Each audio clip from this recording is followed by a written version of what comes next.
Hello students, welcome back to my channel. ಈಗ ನಾನು trigonometry ಚಾಪ್ಟರ್ಸ್ನ ನಾನು ಮಾಡ್ತಾ ಹೋಗ್ತೀನಿ. ಈ ಪರ್ಟಿಕ್ಯುಲರ್ ಟ್ರಿಗ್ನೋಮೆಟ್ರಿ ಏನು ಚಾಪ್ಟರ್ ಇದೆ, ಇದು ಇವಾಗೆಲ್ಲ CBSE ICSE ಕ್ಲಾಸಸ್ಸಲ್ಲಿ ಕ್ಲಾಸ್ 8, 9 ಡಿಫ್ರೆಂಟ್ ಕ್ಲಾಸಸ್ಸಲ್ಲಿ ಸ್ಟಾರ್ಟ್ ಮಾಡ್ತಿದ್ದಾರೆ. ಸೊ ತುಂಬ ಬೇಸಿಕ್ಸ್ ಇರುವಂಥ ಟ್ರಿಗ್ನೋಮೆಟ್ರಿನ I will just make one full series, introduction part ಅಂತ ಹೇಳಿ. So it is useful for everyone. Introduction part. Then later I switch to all boards, state, CBSE ಮತ್ತು ICSEಗೆ separate ವೀಡಿಯೋಸನ್ನ ಮತ್ತು play list ಮಾಡಿ ನಾನು ನಿಮಗೆ upload ಮಾಡ್ತೀನಿ, so that you can refer those things. But introduction is very important. ಪ್ರತಿಯೊಬ್ಬರು ಕೂಡ ಇದನ್ನು ನೋಡಿ, ಸೊ ನಿಮಗೆ ಒಂದು ಕ್ಲಾರಿಟಿ ಬರುತ್ತೆ ಯಾಕೆ ಟ್ರಿಗ್ನೋಮೆಟ್ರಿ ನಾವು ಸ್ಟಡಿ ಮಾಡ್ತೀವಿ ಅಥವಾ how this branch is actually ಅಂತ. Okay, it is not difficult one, very very easy one.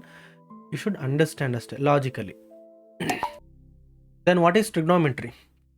Tri means, here the word itself says tri means 3, gono means angles. That means we study a shape which has 3 angles. Obviously it is a triangle, right? You take any triangle, okay, in the universe, we can divide that into 2 more triangles, right? ಇದ್ರ opposite ವರ್ಟೆಸಸ್ ಇಂದ ನಾವೇನಾದರೂ line ಹಾಕಿದ್ರೆ we can divide that into 2 triangles, correct? No, opposite vertex ಇಂದ ಹಾಕ್ಬೋದು. ಬರೀ division of triangle ಅಲ್ಲ, we can divide any triangles into right angle triangle. Very important. ನೀವು ನೋಡ್ಬೋದು ನೋಡಿ, ಇಲ್ಲಿ ರೈಟ್ ಆ್ಯಂಗಲ್ ಟ್ರಯಾಂಗಲ್, ಇಲ್ಲಿ ಕೂಡ ರೈಟ್ ಆ್ಯಂಗಲ್ ಇದೆ, ಇಲ್ಲಿ ಕೂಡ ರೈಟ್ ಆ್ಯಂಗಲ್ ಇದೆ. So like this we can divide into 2 right angle triangles.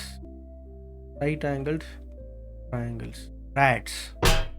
Hence we study the functional unit or fundamental unit of a triangle, that is right angle triangle.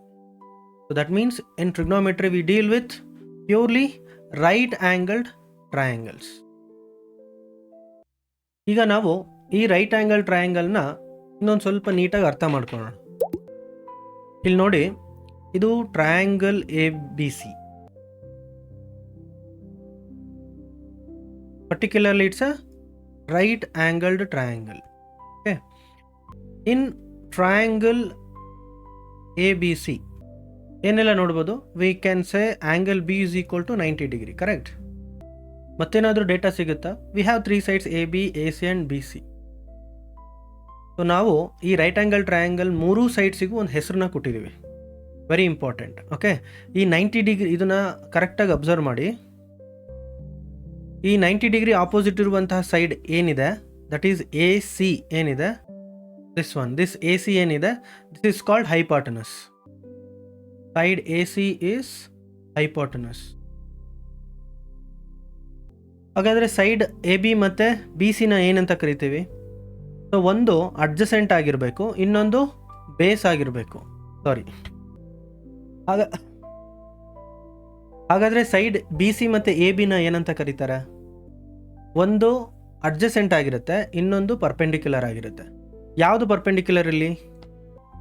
Is it AB or BC?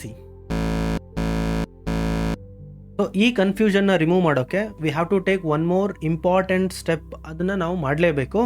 So ನಾವು right angle triangle ಅಥವಾ ಟ್ರಿಗ್ನೋಮೆಟ್ರಿನ ನಾವು continue ಮಾಡಬೇಕು ಅಂತ ಹೇಳಿದ್ರೆ, this is the one of the crucial step. Okay, that is we have to define one of the angle here. So A ಅಥವಾ C-ನಲ್ಲಿ ನಾವು ಆ್ಯಂಗಲ್ನ ಡಿಫೈನ್ ಮಾಡ್ಕೋಬೇಕು. B-ನಲ್ಲಿ ಆಲ್ರೆಡಿ 90 ಡಿಗ್ರಿ ಇದೆ. A ಅಥವಾ C-ನಲ್ಲಿ ನಾವು ಆ್ಯಂಗಲ್ನ ಡಿಫೈನ್ ಮಾಡ್ಕೋಬೇಕು. Not necessarily it should be particular angle. ಒಂದು ಏನೋ ರ್ಯಾಂಡಮ್ ಆಗಿ ನಾವು ಥೀಟಾ ಅಂತ ಕರಿತೀವಿ, theta degree. I don't know what is angle is. So but you should define it. ಆಗ ನಾವು ಆಪೋಸಿಟ್ ಮತ್ತು ಬೇಸ್ನ ಹೇಳ್ಬೋದು. ಸೊ ಈಗ ಈ ಆ್ಯಂಗಲ್ಗೆ ನಮಗೆ ಆಪೋಸಿಟ್ ಇರೋದು ಯಾವುದಪ್ಪ side? That is AB side. So ಹಾಗಾಗಿ AB side is become our opposite side. ಈ ಆಪೋಸಿಟ್ ಸೈಡ್ಗೆ ಇನ್ನೊಂದು ಹೆಸರಿದೆ, ಪರ್ಪೆಂಡಿಕ್ಯುಲರ್.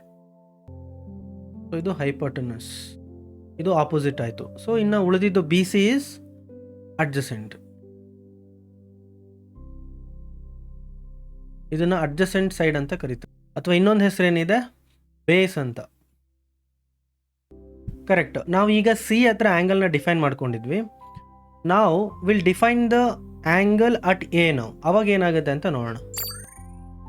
ಸೊ ಆ್ಯಂಗಲ್ ಎ ಹತ್ರ means we have defined angle at A ನಾವು. ನಾನು ಆಪೋಸಿಟ್ ಅಡ್ಜಸೆಂಟ್ನ ರಿಮೂವ್ ಮಾಡಿದ್ದೀನಿ. ಯಾಕೆ ಅಂತ ಹೇಳಿದ್ರೆ ಈಗ ಆಪೋಸಿಟ್ ಮತ್ತು ಅಡ್ಜಸೆಂಟು ಸ್ವಿಚ್ ಆಗುತ್ತೆ. ಈಗ ಈ ಆ್ಯಂಗಲ್ಗೆ ಆಪೋಸಿಟ್ ಸೈಡ್ ಇರುವಂಥದ್ದು ಯಾವುದು? That is B C. ಹಾಗಾಗಿ side B C is our opposite. ನಾವು ಇಲ್ಲೇನಾಗಿತ್ತು? ಎ ಬಿ ಆಪೋಸಿಟ್ ಆಗಿತ್ತು, ಈಗ ಬಿ ಸಿ ಆಪೋಸಿಟ್ ಆಗಿದೆ. ಹೀಗೆ ಆ್ಯಂಗಲ್ ಎಲ್ಲಿ ಡಿಫೈನ್ ಮಾಡ್ತೀವಿ ಅದ್ರ ಬೇಸ್ ಮೇಲೆ ನಮಗೆ ಉಳಿದಂತಹ ಸೈಡ್ಸ್ನ ನಾವು ನೇಮಿಂಗ್ನ ಮಾಡ್ಕೋಬೇಕಾಗುತ್ತೆ. ದೆನ್ ನಾವು A B is our adjacent. ಈ ರೀತಿ ಸ್ವಿಚ್ ಆಗುತ್ತೆ. Hope you understood this. This is the very fundamental thing we have to deal with. Means in trigonometry we deal with right angle triangle, and to continue in right angle triangle we need one of the angle at least to be defined apart from 90 degree. ಇದು ನೆನಪಿರಬೇಕು ನಿಮಗೆ. ಅಲ್ಲಿಂದನೇ ನಮಗೆ trigonometry start ಆಗುತ್ತೆ. This is the first video. ಇಷ್ಟು ಸಾಕು. Next ನಿಮಗೆ next we have to deal with the ratios. ಯಾವ ರೀತಿ ಇರುತ್ತೆ ರೇಷಿಯೋಸ್ ಅಂತ ಹೇಳಿದ್ರೆ, ಈಗ ನಮಗೆ 3 ಸೈಡ್ಸ್ ಇದೆ ಅಲ್ವಾ. We take 2 sides to define the ratio. That is one time first opposite by hypotenuse will take, ಅದೇ ರೀತಿ adjacent by hypotenuse, ಹಾಗೆ opposite by adjacent ತಗೋತೀವಿ, ಮತ್ತು reciprocal of these all will take. Total 6 ratios ಇದೆ. So ನಮಗೆ ಈ ರೇಷಿಯೋಸ್ನ study ಮಾಡೋದ್ರಿಂದ ತುಂಬ ಅಡ್ವಾಂಟೇಜಸ್ ಇದೆ. ಅದೇನು ಅಂತ ಮುಂದೆ ನೋಡ್ತಾ ಹೋಗ್ತೀವಿ. ವೆರಿ ಸಿಂಪಲ್, ಇಷ್ಟೇ.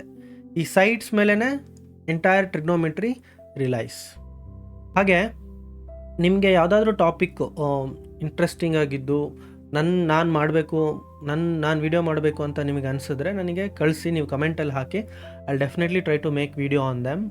Apart from that, in future if you require live classes from me, YouTube ಲೈವಲ್ಲಿ ನಾನು ಬೇಕಿದ್ರೆ, if I get at least some number of students of class 10, I can start live sessions also there. We can interact also there, and we can have live classes, okay, like a regular tuitions antane andಕೊಳ್ಳಿ. I'll take, okay, no issues. But you have to interact with me a lot. ನೀವು ಯಾವ ರೀತಿ respond ಮಾಡ್ತೀರಾ ನನ್ನ ಕ್ಲಾಸಸ್ಸಿಗೆ, ಅದ್ರ ಮೇಲೆ ನನ್ನ classes ಇರುತ್ತೆ. Okay, ಆಮೇಲೆ I not only stick to academics. I don't want to stick to academics. Many things we can learn apart from this academics. ಅದ್ರ ಬಗ್ಗೆನೂ ನಾವು ತುಂಬ ಡಿಸ್ಕಸ್ ಮಾಡೋಣ. It's a first step from my side. From your side, whatever I take the feedback or responses, accordingly we'll proceed. Okay, hope everything goes good. And particularly ಯಾವ್ದು tough topic ಅಂತ ನಿಮಗೆ ಅನಿಸುತ್ತೆ, ಯಾವುದು ಟಫ್ ಇರೋದಿಲ್ಲ. You have to sit and understand the concept very well. ನೀವು the thing is don't rush to understand faster. ಏನು urgency ಇಲ್ಲ, ನಿಧಾನಕ್ಕೆ ಅದ್ರ ಬಗ್ಗೆ ಟೈಮ್ ತಗೊಳ್ಳಿ. ಹಾಗೆ ಕಲಿಯೋ ವಿಷಯಕ್ಕೆ ಬಂದಾಗ your mind should be still.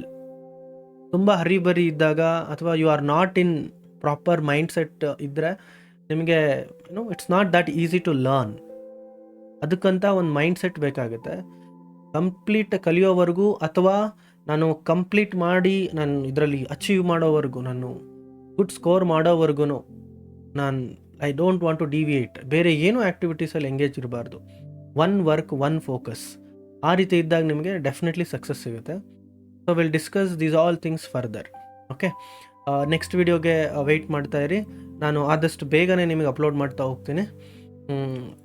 So I want a good responses and interactions. Okay, thank you for watching.